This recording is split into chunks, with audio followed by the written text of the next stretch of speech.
Hi everyone, it's me, your girl, Shakti, and this episode of Shakti TV, depending on whether you're watching it on YouTube or Facebook, is actually going to be my not-so-professional explanation of different kinds of debt and how to get out of it. Because if you've been following me on social at all, you know that one of my newest and greatest interests has been eliminating debt altogether from our lives. And I titled this video Debt and How to Get Ahead for Dummies because I am one of those dummies.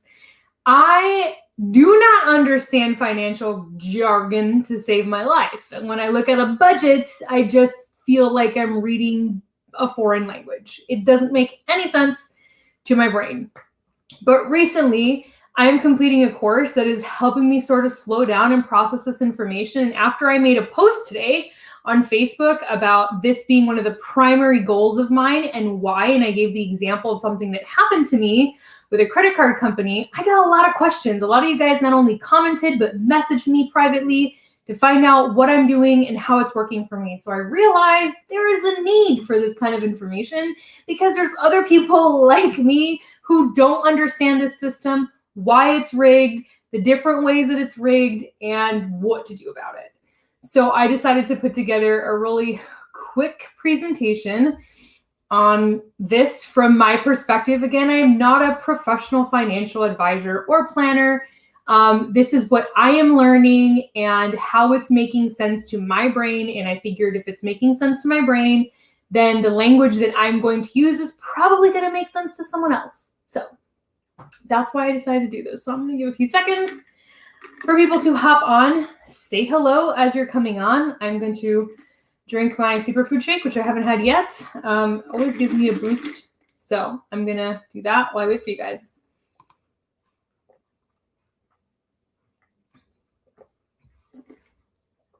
All right. Seems like it's getting out. People are catching on. All right, as you can see, I have debt and how to get ahead, separate categories, and we have some sheets of paper because we're going to move through these sheets of paper, and I'm going to kind of break down from least bad debt, I guess, to have and why it's the least bad to the one you really do not want to have and why it's so bad. I don't have the why it's so bad on the board. It doesn't really matter because it looks like this is going to be really small, but at least to break down like the categories that I made in my head to understand different kinds of debt and then what to do about it. And below, we're going to talk about two components to really getting ahead of your debt and why they have to be working together. You can't just do one and not the other. You really, most likely for most people, need to be doing both of these at any given point in time. Awesome! Congratulations, Nicole. She has been focusing on lowering her debt also. Best feeling ever. Great job for getting ahead of that. So some of the things I will share. Oh, I can actually screen share, so this is cool. I will share a tool that I am using to help me with the physical use of money. I will share the name of the program that I'm completing as well, why I think it's so valuable. And I also want to give a little bit of a background on why I have had an interest in financial freedom for a very long time. And it probably peaked for me right about the time that I was going through my first divorce and was crazy broke, had no money, and had to work 3 jobs, 7 days a week to be able to afford my life. And at that point, I learned the concept of saving. I intuitively started living below my means so I could save money. I wasn't earning a whole lot, but I was learning how to manage that. And that really started my interest for understanding, okay, well, this is how you can manage to save if you're living below a certain means. And then I started to read a lot of books on money, a lot of books on financing. And one of the ones that really was so fascinating to me was The Millionaire Next Door. And why it was so fascinating for me is because we are actually surrounded by way more millionaires than we think. And a lot of times we imagine when we think of like a millionaire or someone who is completely financially free as living in like an elaborate house and having tons of cars and all these material things, like a certain kind of material life that we associate with having a lot of money. And the truth is that a lot of them actually look like normal middle class human beings living in a normal neighborhood. They just happen to have a mint of money put away. They drive like used cars. They don't have like the latest clothing. They're really not trendy at all. And if you saw them in the grocery store, you would completely miss them. And it's simply because of these two things. They got out of debt and they learned how to get ahead. And because of that, they are literal millionaires. Dave Ramsey is a really good example of that. And he's a great resource if you don't know where to start. He's a multimillionaire and he looks just like a normal dude with a Southern accent. He just does not look the way you would imagine. And it's simply because I think we need to break up with the romanticism of that millionaire lifestyle, because what I think actually ends up happening that lands us into more debt is imagining that if we just look the part, we somehow will feel the part and then that life will just happen for us. So we're like following this fake persona of wealth into brokenness is basically what we're doing. And we're chasing that persona, not realizing that the majority of millionaires don't live that life at all and don't look that way at all. And the reason that they're millionaires or multimillionaires is because they actually live quite humbly and normally and way below their means, and they just made different choices with their money. So if there's anything I want you guys to take away from this is I want you guys to start looking differently at that romantic idea of what living a wealthy life actually looks like, and start asking yourself the question of like, okay, what does wealth feel like to me? So like for me, wealth feels like relaxation. It feels like not having to worry about my bills being paid or feeding my family or, buying gifts for people on holidays, or like that kind of relaxation where I don't have to worry about where money is going to come from or how it's going to be distributed is what I consider to be wealth. Okay. So wealth does not mean in my brain looking a certain way, I just don't have that thing. It's a feeling actually for me. So I want you guys to really start unpacking what wealth actually means to you and looking at how you're living your life now as far as like how it feels. And if there's a mismatch, like if you're living in constant anxiety and worry and wealth means relaxation to you, there's a mismatch. So you have to change what you're doing because your energy is not aligned, meaning you could never allow for that reality to come in. You have to be in alignment for that reality to come in, right? So that's just a little bit of a background. And that beginning part of like working multiple jobs is also how I got introduced to one of these concepts, which I'm going to share with you, which is how you actually get ahead. It's one of the two things that I'm going to talk about. We'll get there in a second. But first, let's talk about 3 kinds of debt that I categorize for you guys, okay? The first one is the one that is the least threatening when it comes to things like purchasing a home or really interest rates. And that would be education. Educational debt, also known as student loan debt, okay? So why do I say it's the least threatening? Well, when you go to buy a home, your student loan debt is not taken into account. It's one debt that does not get looked at. And that's very helpful for you because a lot of people that I know, especially if you're in your 30s, you're looking to buy a house right now, and you're thinking about, okay, well, debt management. Well, student loan debt isn't counted towards that. So that's why I say it's like the least bad. Also, student loan is given to you at a way lower interest rate, like a 3% to 6% interest rate, which is very different than a credit card interest rate, which ranges from 14 to 24%. There's a big difference in the interest rate here versus here. So for that reason, I also call it the least bad of the debts. It's also the least bad, and again, this could cover college, bachelor's, associates, trade school, upper education, like a master's or a PhD, or specialty education in whatever field you're in.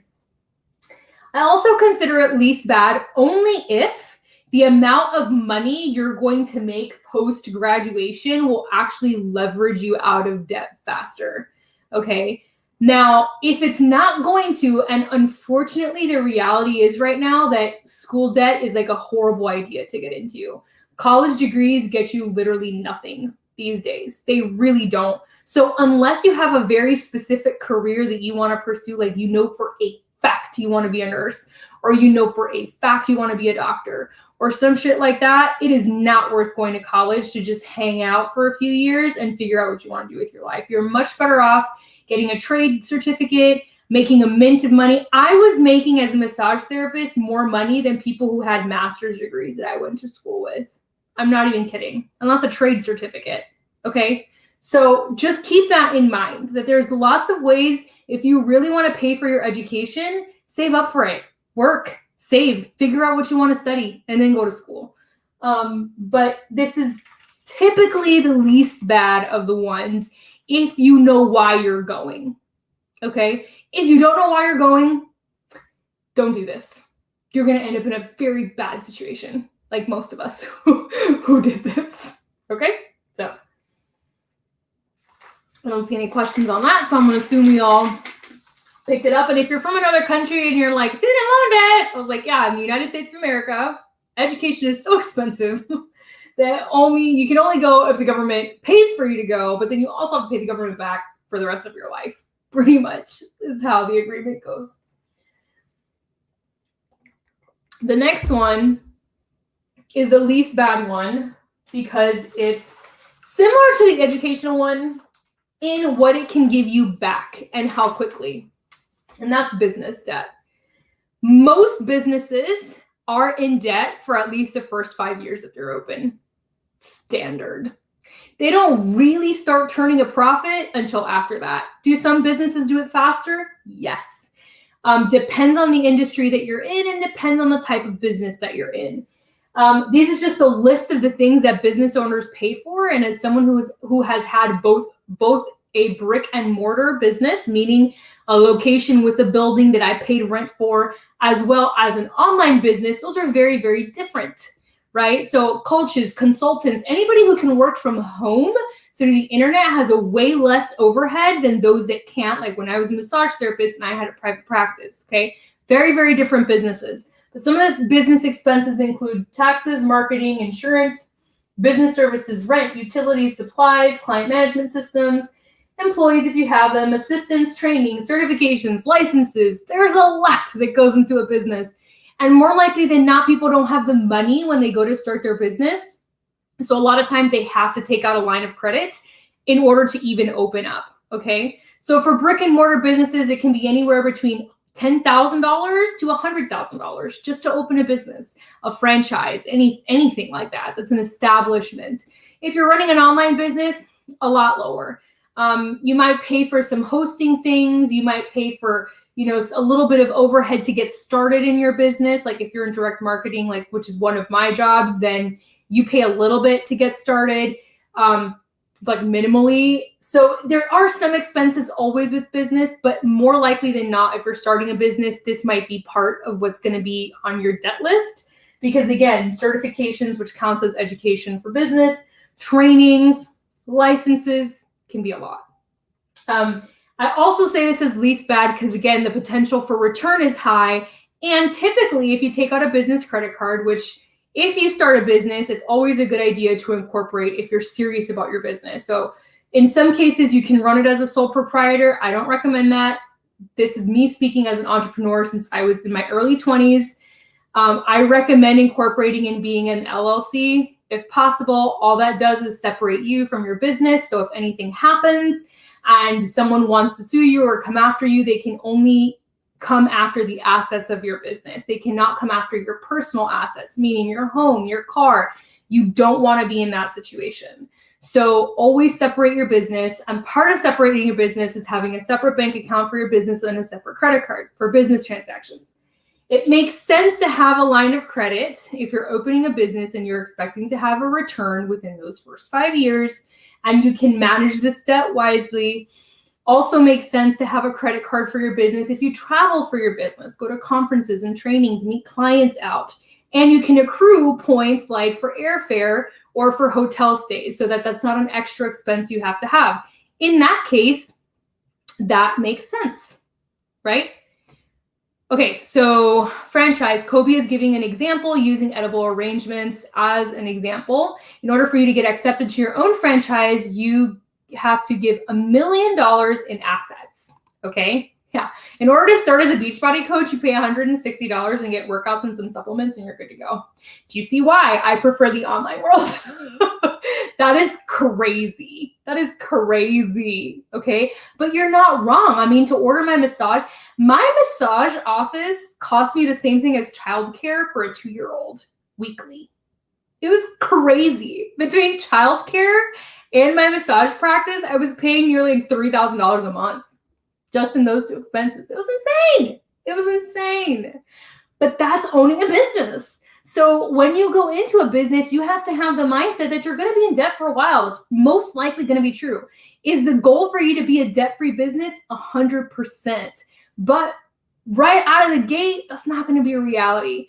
But at the same time, one of the least bad. This last category is the one, you have to have $1 million in assets. Okay, that makes more sense. I was going to say give. So this category is the one that I really want you guys to avoid like the plague, because this is the one where you're going to get clobbered. One thing I didn't mention about business credit cards, they give you a business credit card at a lower APR than they give you regular credit cards for personal consumption, okay?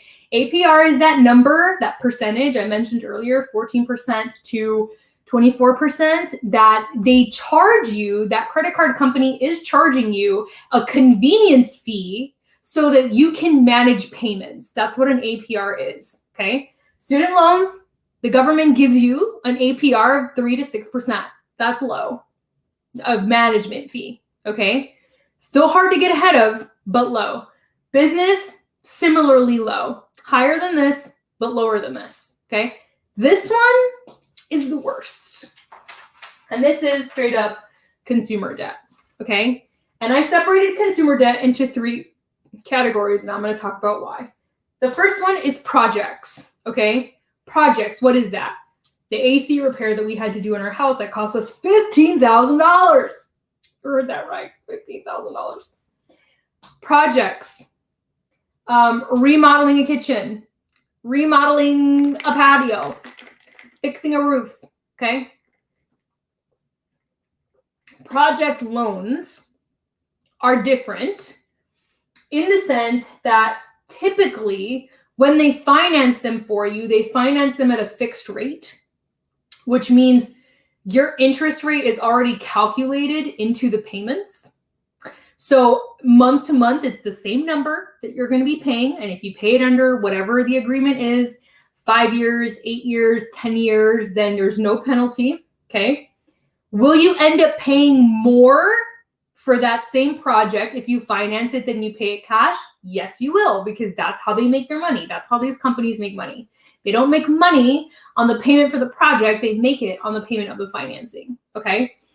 But you won't pay a surprise number, and you will be able to get ahead of it if you can make those monthly payments, okay? So project loans, like in our case, we had to take that project loan because the AC was an emergency, right? Had we had an emergency fund, however, which we'll talk about in a second, with $20,000 in it, it wouldn't have been something that we had to worry about financing, or at least not financing the whole thing, right? So we'll get there. But that's what I mean by project loan, okay? The next category is like more necessities. Vehicle, house. Some people would say vehicle is not a necessity. I disagree. I think that it is. However, knowing what I know now, if I'm going to ever purchase another car, it would definitely be a pre-owned certified car, and I would pay for it cash. I would not ever buy a brand new car, and I definitely would not finance a car because the loss of value is ridiculous and it's completely not worth it. So my parents were really into buying new cars, at least my mom was. So that was like the habit that I got into and what I thought was the right thing to do. Wrong, not what I want to do. Took me a while to learn that lesson. But if you need to have one debt left, it's definitely your house. Obviously, you want to pay that off, but that's like the one that you would want to have left and be fine. So there's those. And then there's these. Repairs for auto or whatever. Shopping, entertainment, and just regular life stuff. Gas, blah, blah, blah, blah, blah, blah, blah, blah. This one is extremely dangerous. And this is where a lot of people get messed up. Because you want to live beyond your means and you convince yourself that you will somehow make it up, and then you don't. And then you end up getting charged 24%, some credit cards, 24% for this balance, and it's a balance that you can then never get ahead of. You're like making minimal payments and it just doesn't go anywhere. Nothing happens. It's just constant mess. And even when you make more than minimal payments, it's like you struggle to get ahead. So those are kind of like the three categories that I put that debt into. And this is being like, I don't know what my marker is now, but this is like, in order of like bad, that would be like, and if you have funds, like if you understand how to set up savings funds for yourself, then you'll always have money to cover things like a vet bill or tires that you might need or anything like that, because the money will be there for you. And that's something called a sinking fund that I'm currently learning more about, because the other thing I'm doing in this course, which by the way is called Financial Peace University, and it is a course by Dave Ramsey, and he does teach for those who earn commission-based income or inconsistent income, which is myself. I earn an income weekly, and it is based on commissions pretty much strictly and some residual income. So I have to budget differently than someone who gets paid every 2 weeks and knows exactly how much you're going to get paid because you're paid hourly. So you need to learn how to work with the type of budget that you have, but this at least will give you a breakdown of the kind of debt to be aware of and what you're working with. Now, how to get ahead, again, it's going to be very basic, but I want you to follow me because these two principles have to be applied at the same time. You can't apply one and not the other. It has to be together, okay? So the first one is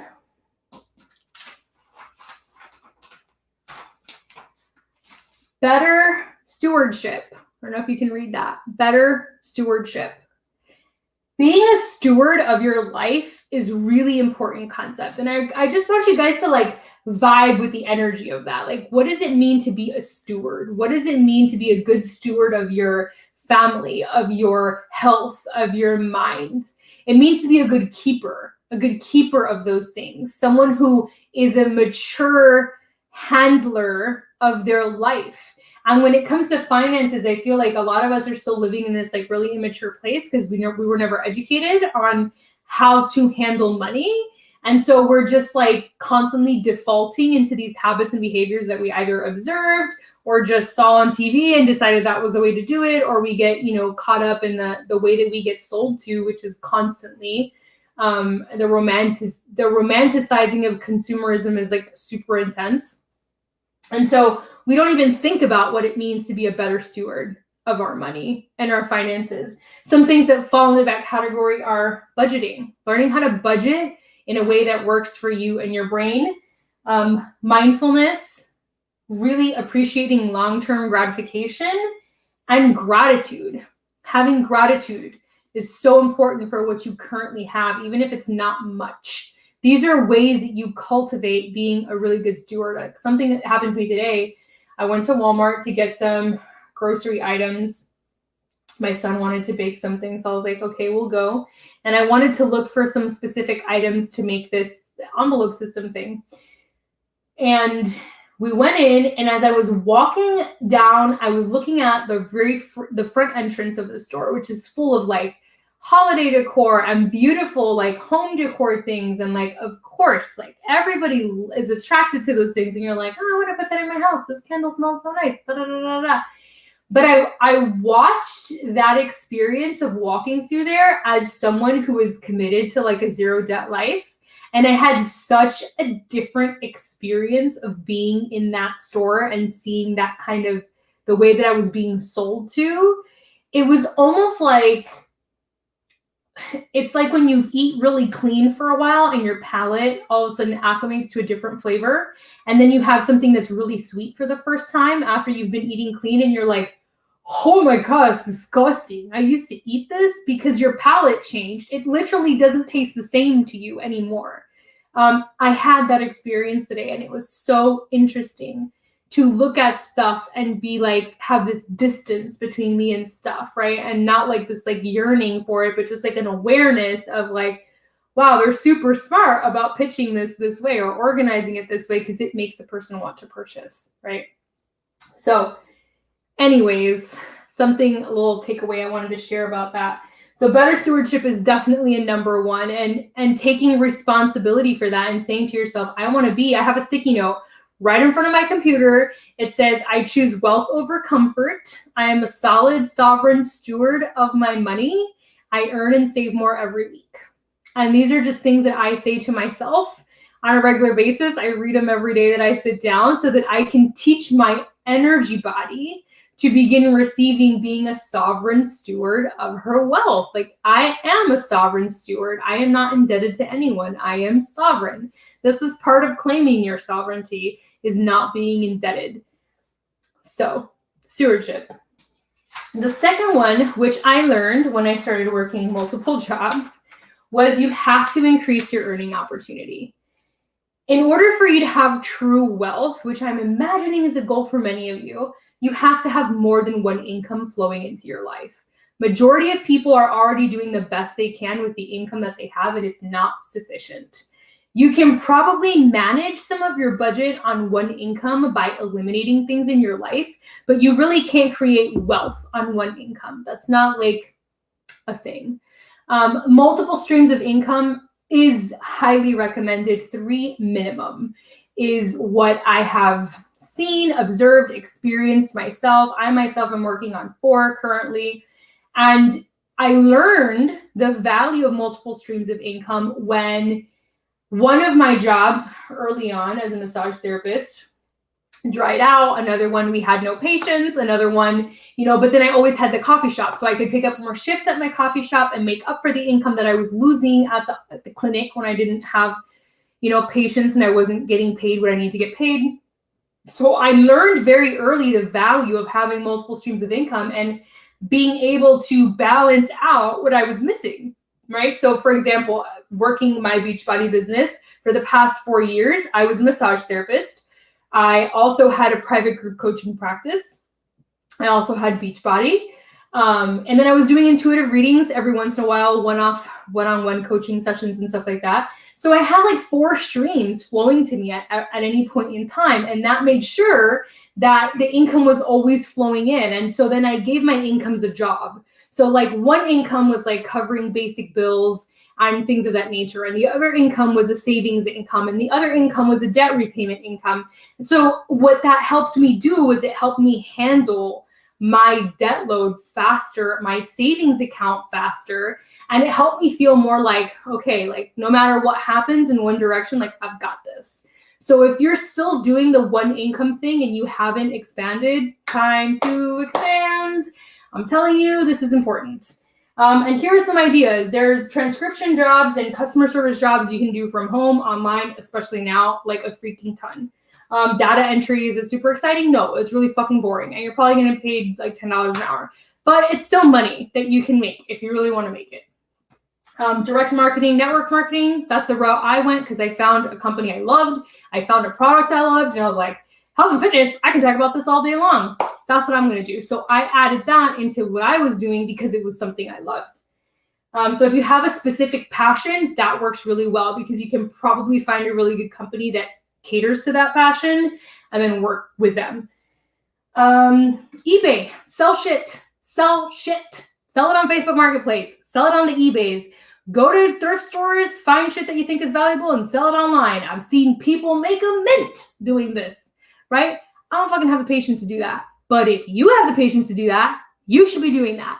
And especially if you look around your house and you're like, I don't need half the shit that's in my house. Get rid of it. Sell it. Put that money towards your emergency fund, which is what Dave Ramsey recommends first. Have $1,000 in your emergency fund. That's step 1 in his plan. And then start tackling debt. Okay, but that's another option. Create an ebook or an e-course. Are you a genius at something? Is there something that you know how to do really freaking well that you can sell for $5? I'm about to write an ebook, and that's how much I'm going to sell it for. And there's a lot that I know a lot about that I know could really help people, so I'm going to do that. So maybe you have something like that you're really good at. Maybe it's like sewing or stitching or I don't know, something that to your community would be super valuable. Do that and offer it for a great low price. Etsy, if you're crafty, if you like to make shit, go sell it on Etsy. Upload the things that you make, package it real cute, write cute notes to people, and send it on their way and make someone real happy, right? Etsy is a great other way to make money. Small gigs for friends or family. I mean, there's a lot of things you can do, especially now with the internet, man. There's so much. But find something that lights you up, that you're interested in, that is fun, and include that. You want at least 3. You don't want to depend on one.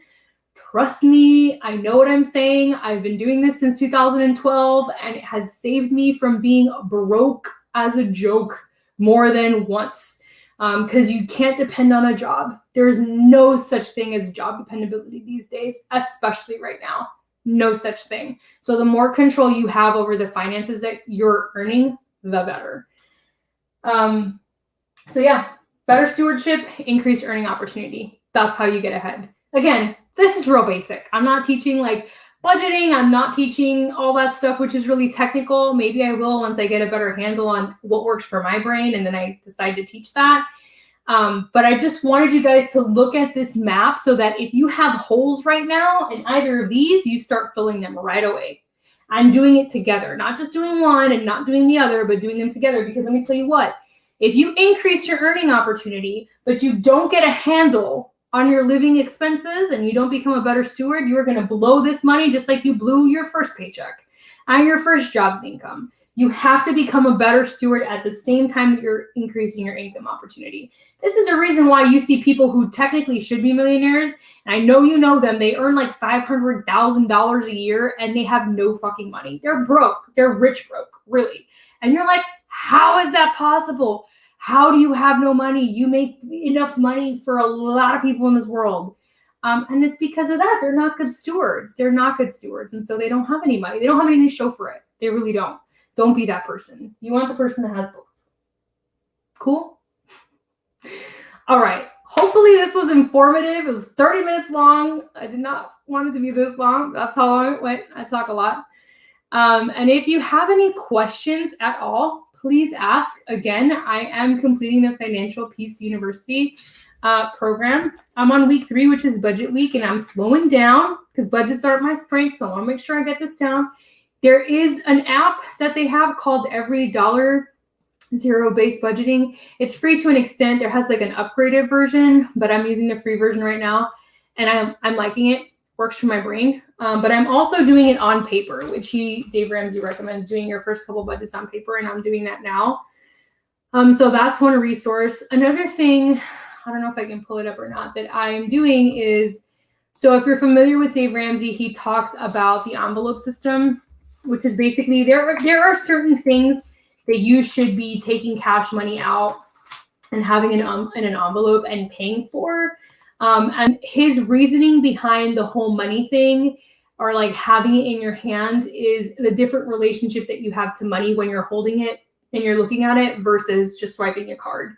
And I can say that that's true, because when you have to hand over $70 for a trip to a restaurant, let's say, it feels really different than swiping a card for $70. There's a different visceral experience. Like, when I'm handing over $70, I'm like, that's $70 fucking dollars, you know? But when you're swiping a card, it just feels different. So in his envelope system, he really encourages you for certain categories like clothing, restaurant, pocket money, even things like repair, entertainment. Let me see the categories I have here. I'll just let you guys know which ones that he recommends because I have all of the study sheets here. All right, so he recommends for envelopes groceries, restaurants, clothing for adults, children, if you do like dry cleaning or anything like that, repairs and tires, childcare, sitter, toiletries, cosmetics, hair care, replacing furniture, pocket money, and entertainment are the ones that he recommends for envelopes. The other ones he doesn't. He just recommends, budgeting so you know how much is left in your account. But whatever part of the budget are those categories that I just named, you'd go to the bank, literally take out the money and put them in these envelopes. So I pulled up what I'm using as a envelope wallet, and I'm gonna share it with you guys. I got it from Amazon. It was the best price point for what I wanted because it includes everything. So it's like an A6 binder, and you can see here that it has these plastic envelopes. So these are already hole punched. They fit perfectly in here, and they're very durable. They fit your money really comfortably. These labels are for you to label your actual envelope so you know which one is which. And then you can put coupons in these or receipts. You can also put any like cards, like if you have debit cards, health insurance cards, anything like that. And then you have these two extra ones. And then you can also put your ID and some debit cards there, and then a pen, obviously. So this to me was just like a new type of wallet where you are focusing more on actually using, that envelope system instead of relying on a card. And I just think it's going to work really well for me visually because I tend to be more responsible with my money when I'm seeing it. Also, I don't like the fact that they're moving us towards cashless in this society. So I just want to make everyone's life really tough and make them take my money because you're going to have to take my money. That's how I feel right now. Just being a rebel about the whole thing because I'm like, I don't like this. Anyways, I hope you have found this helpful. If you have questions, please let me know. I'm happy to answer them. As you all know, I'm super passionate about helping people get fit. I am, because fitness changed my life from the inside out, and it healed my mindset around dieting, and it healed a lot of the issues I had with food and body image. But I'm also really thrilled to be able to help people get financially fit. And I sort of had that down by offering the business opportunity. I do have a business opportunity I can give to people, which is awesome because it helps them do this, which is increase their earning potential.